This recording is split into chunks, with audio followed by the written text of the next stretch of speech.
Hello again, it's Mr. Dan, back with another review of a dollar store find. Something that I saw and took a chance on. I watched. I have a nice review for you here. I certainly don't regret buying this. It was pretty good. It's called Warning Shot. It is based on true events, which I feel the need to research, having seen the film. What a messed up story. On many levels. But I was kind of intrigued by this because it starred, let's take a look. It stars Tammy Blanchard as the main character. Now, I don't know who she is. She did a fine job. What grabbed me, however, was the fact that it starred David Spade. And it's, what does it say? David Spade, his first dramatic role. There, it says it right there. And, you know, it was interesting. I was intrigued by that. I said, you know what? I bet he's going to be really good in this film. All things being equal. And he was. He plays, it's not a huge stretch for him. He plays a real smart-ass kind of a guy, a smarmy kind of a guy. And this does feature two old-time actors, Bruce Dern and James Earl Jones. Bruce Dern plays James... yeah, Bruce Dern plays James Earl Jones' father. Sure. Right. As you can see by my shaking, this is handheld here, so bear with me. Anyway, Bruce Dern plays David Spade's father. And the plot goes along these lines. Bruce Dern was a business rival of a fellow in town about his age, and he coveted the water rights that ran through this man's property. Tammy Blanchard plays his granddaughter. Or no, wait, maybe I think his daughter. And she has a son named Cheyenne. That's actually a daughter named Cheyenne. Yeah. So Tammy Blanchard plays his granddaughter, who is in a state of financial desperation.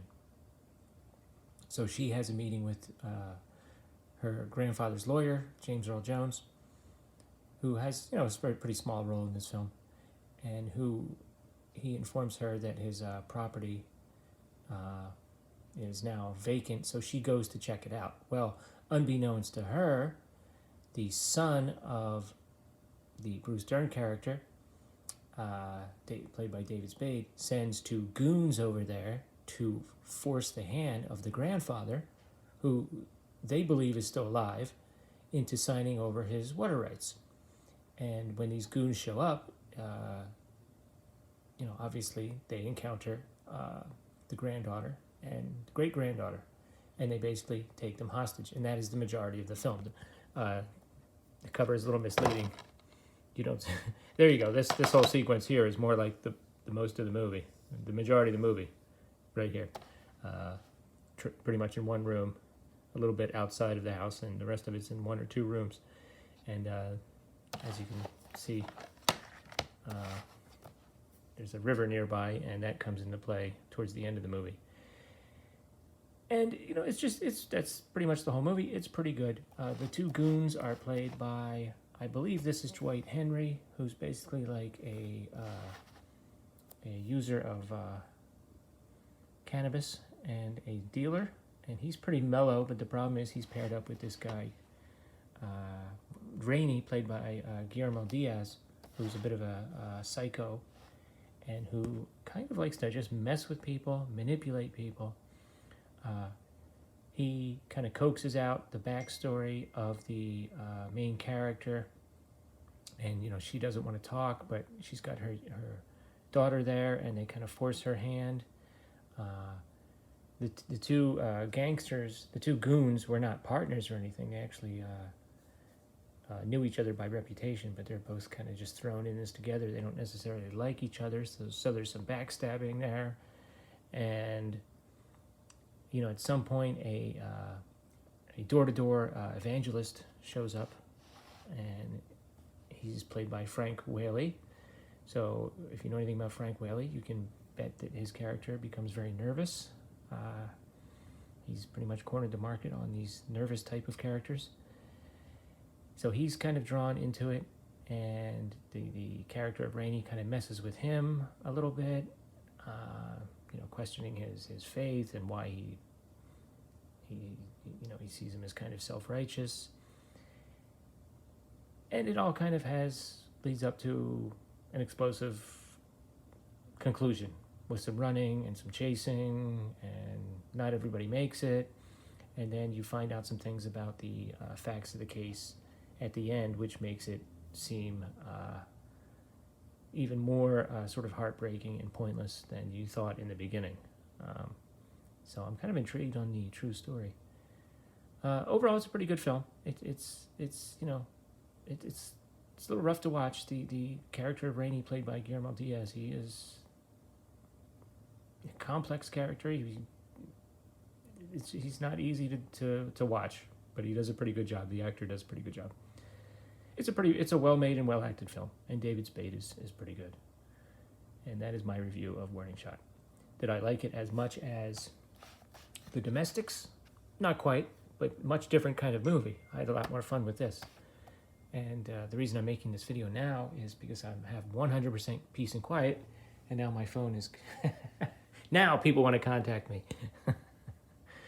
But, yeah, I was able to turn the heater down and eliminate all noises. So I said, let's make a couple videos. At any rate, that was pretty good. I also just wanted to mention a few other things and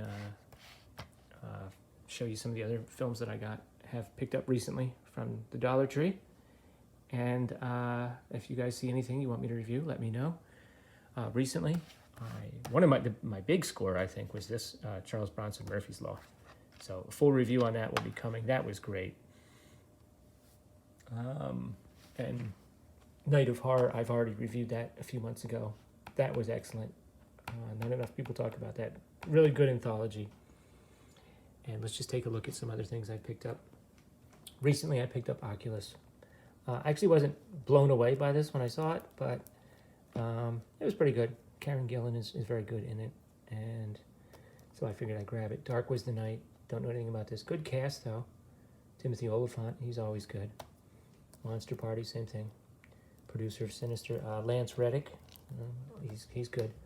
Wolves, just like Oculus, I really wasn't too impressed with this. I've seen a lot of people review it recently, and most people seem to like it, so it's got good people in it. Maybe I should take another look.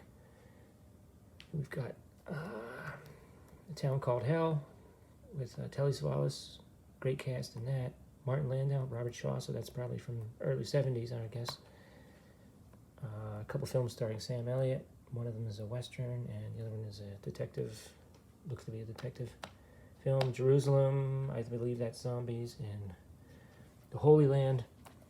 Now we had to I picked this up a while ago when I mentioned it, and a couple people asked me if I was going to review it. I'm glad I didn't, because now I sort of understand where the makers are coming from, now that I've also seen this, made from the same director. You see here he's called Robert Bronzy, and here he's Robert Kovacs, but the same actor, and that'll be a subject for another time.